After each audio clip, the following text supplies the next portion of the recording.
naam is Gerard Koopman, ik woon in Hermaveen, klein gehuchtje bij Emmen. Mijn favoriete spel is de eendaagse fond, de vluchten van 5 tot 700 kilometer, dat zijn er 5 vluchten per jaar en sinds een jaar of 10 ook de marathon.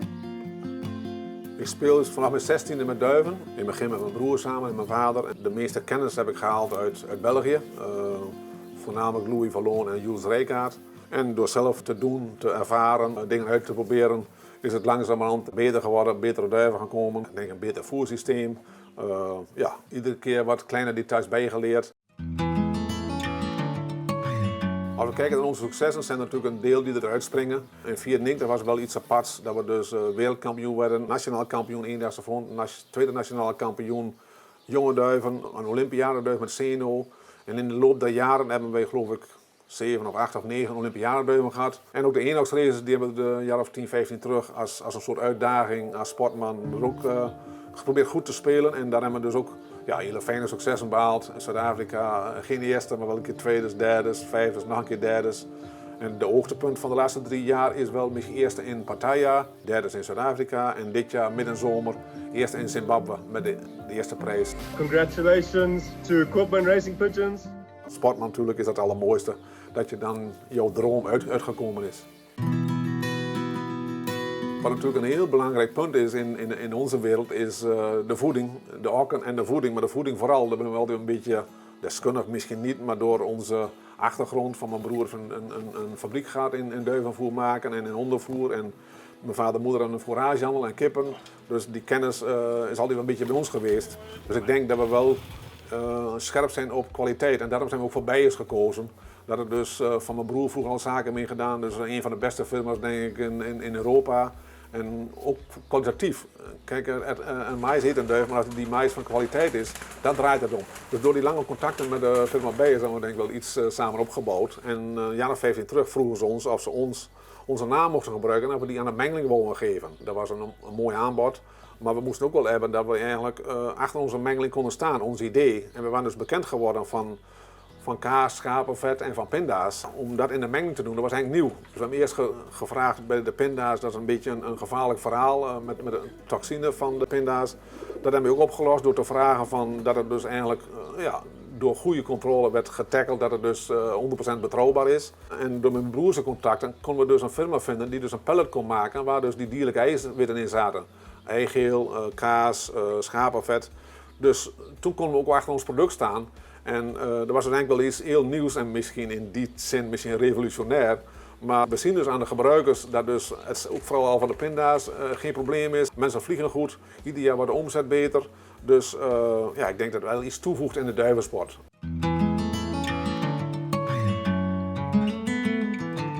Ik ben aan deze mengeling gaan komen door misschien 30, 40 jaar ervaring met mijn vader en ik, met duiven. Mijn broer die had een voerfabriek. Dus we hebben altijd een beetje in die wereld gezeten. Mijn vader was fouragehandelaar in de kippenwereld. Dus we hebben altijd een beetje dicht bij de zaden gezeten. En dan kom je door de duiven. Er zijn bij een paar belangrijke mensen geweest achteraf dan. En er was een van was Jules Rijkaard in Sint-Amandsberg.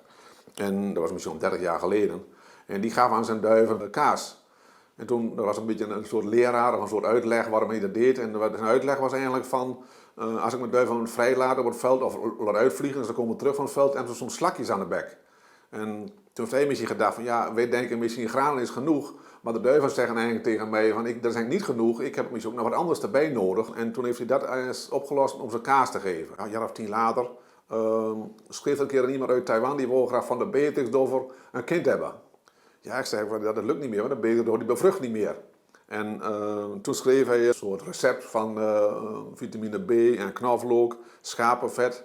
Schapenvet? Ik ben met die in de speciaalzaak gehad en in de winkel verkocht ik heel veel schapenvet aan mensen die problemen hadden met de hond, die dus een vachtprobleem hadden, misschien allergie of een soort eczeem. En die adviseerde ik dan, dat heb ik ook iemand anders gehoord, schapenvet plus vitamine B. En 9 van 10 was dat de oplossing. Dan was er dus blijkbaar ook een gebrek in de voeding, of in de vitamines of mineralen. Voor mij was het maar 1 meter lopen en ik kon het diepvries halen. Dus met mijn kaas gaf ik ook dus als proef de schapenvet bij. Ik denk, misschien nog iets meer gevarieerder. En dus zo is dat eigenlijk ontstaan, wel via omwegen, maar zo is dat eigenlijk bij mij dan terechtgekomen. En toen dus Beiers vroeg van, ja, we willen een mengeling maken, maar hoe denken we, ja, hoe krijgen wij schapenvet en pinda was niet zo moeilijk misschien, maar wel dus die kaas en dus de dierlijke eiwitten. Omdat mijn broer dus veel ervaring heeft met zijn fabriek, met mensen die dus korrels maken of pellets. En die wist dus een firma, die heeft dus van ons, wat wij dus dachten dat nodig was, wat echt dan bij ons paste, die heeft die dus in een korrel kunnen maken. Het is eigenlijk een hele gevarieerde mengeling. Maar het basisprincipe van mij eigenlijk is, dat heb ik ook weer geleerd van Jules Rijker en uit de ondervinding, dat ik eigenlijk in 9 van de 10 gevallen het probleem van het voeren terugbreng naar de duiven zelf. Dus ik vertrouw eigenlijk op het instinct van de duiven.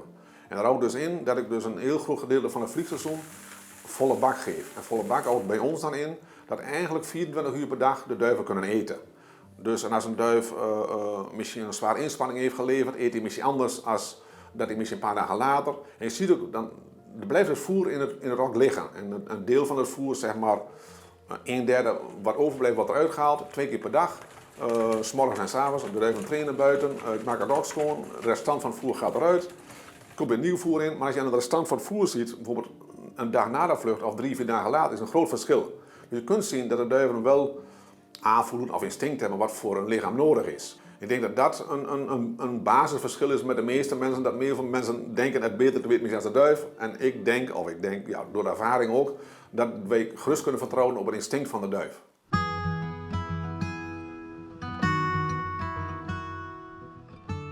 Deze mengeling all-in-one gebruiken we het hele jaar, wel met aanpassingen. Dus als het stilseizoen is in de wintermaanden, doen we daar 25% paddy bij, 25% gerst en 50% all-in-one. Dat is een veel lichtere mengeling en ze moeten ook alles opeten. Dat is dan is het ook niet prestatiegericht, dan is het denk ik, als ze gezond blijven, is genoeg. In het seizoen, wat ik al verteld heb, is het dus onder het vliegseizoen waar die 10 weken wat om draait, dan mogen ze volle bak en kiezen zelf. En in het voorjaar is ook eigenlijk hetzelfde. Daar doen we misschien de eerste Vitesse-vluchten ook misschien 50% lichter voer bij. Dan is het misschien 60% all-in-one, 20% gerst en 20% paddy. Of nog iets zwaarder, dat kun je een beetje zelf invullen. En wij doen zelf dan vanaf de midvond tot 1 daagse, dat is zeg maar 10 weken ongeveer, is de volle bak. En er zit ook geen gerst en paddy door, dan kunnen ze dus kiezen. Maar zo zou je dus zelf naar eigen inzicht dat lichter kunnen maken. Dus als een duif minder hoeft te presteren, is hij ook niet zoveel energie misschien nodig. En ik zelf doe er nog in de wintermaanden, 2 of 3 maanden, doe ik er nog wortelen bij. En de wortelen ben ik niet zo gek op, maar die moeten ze opeten. Dat ik zeker weet dat ze dus niet te vet uit de winter komen en dus ja, mooi op gewicht het seizoen kunnen aanvangen.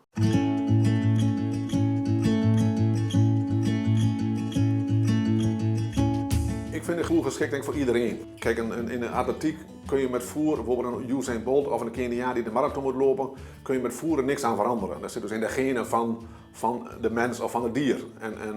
Dus als je Vitesse-duiven hebt, dan kun je dit voer ook heel goed gebruiken, naar mijn mening. Je kunt het een beetje lichter maken. Van een Vitesse-duif kun je geen marathonduif maken, hoe je ook met voeren doet. Dus in die zin denk ik dat het dus, en dat blijkt dus ook, mensen met jonge duiven voeren net, marathonspelers voeren net. Dus het is eigenlijk voor iedereen geschikt. Maar je zou gerust misschien voor de Vitesse dat het dus niet zo echt op de inhoud aankomt, zou je iets lichter kunnen maken. Maar het systeem van de duiven zelf laten beslissen, dat is denk ik voor heel veel mensen dat moeilijk. Als je 30 jaar hebt gedacht voor je duiven en dan om te schakelen zeggen we nu moet de duiven voor mij denken. Ik merk aan de mensen dat ze er heel moeilijk mee hebben, maar ik zou echt wel eens aanraden om mensen te gaan proberen. Want ik kan mezelf herinneren, de eerste keer ook door veel te lezen en veel te doen, heb ik ook dus afgemeten en zoveel gram en aan opvoeren naar de wedstrijd toe. En toen ik dus vooral dan bij Jules Rijkaard kwam en die dus een heel andere visie had. En dan kan ik me nog herinneren, van 36 winnen durfde ik het maar met 6 dat te gaan veranderen, zeg maar. Toen was ik ook nog een paar weken over, toen had ik het zelf geprobeerd.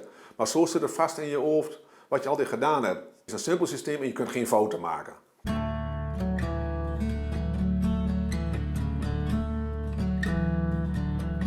In de kweek geven we 100% all-in-one. En we hebben een kweekboxen, dat is ons een beetje moeilijk om die op rantsoen te hebben. Dus we hebben van die kleine silootjes. En die kunnen ook eigenlijk ook kiezen. Maar die hebben dus alleen maar all-in-one 100%. Dat is ook 24 uur per dag. En wat overblijft, dat geven we dan weer aan de jonge duiven. Dat is hetzelfde als met het overblijf van de vliegduiven. Dat wordt niet weggegooid, we zijn een beetje zuinig. En dus dit mengen we dan op voor de weduwvinnen of voor de jonge duiven. En in de ruit doen we ongeveer een 20-50% lichter voer bij. Zeg maar 80% all-in-one, 10% paddy en 10% gerst. En dan moeten ze wel alles opeten. Dus het volle baksysteem is eigenlijk puur in de winter, in het vliegseizoen, als ze presteren moeten. En de rest is wel, krijgen ze volle voer en de hele dag door. Alleen ze moeten de voerbak eerst leeg eten voor de volgende voerbeurt te krijgen. Dit heet koolkorn en dat is dus de pellet, precies hetzelfde die ook in de all-in-one zit. Dat is dus de mengeling waar dus bestaat uit dierlijk eiwitten, waarvan eigeel is, kaas, schapenvet. Plus nog een paar extra mooie producten, een paar kruiden nog. Dus het maakt het voer compleet in onze ogen. De koolkorn is te koop in 2,5 kilo zakken, omdat je er maar weinig van nodig hebt. Dus voor kleine liefhebbers is het ook een prachtig product. En dan kun je ook wel een 4-5 maanden bewaren als het mooi luchtdicht is. Dus dat is voor mensen die toch liever bij een eigen mengeling blijven. Of een keer iets aparts willen doen of extra. Maar echt oppassen, niet meer dan 5% in de mengeling.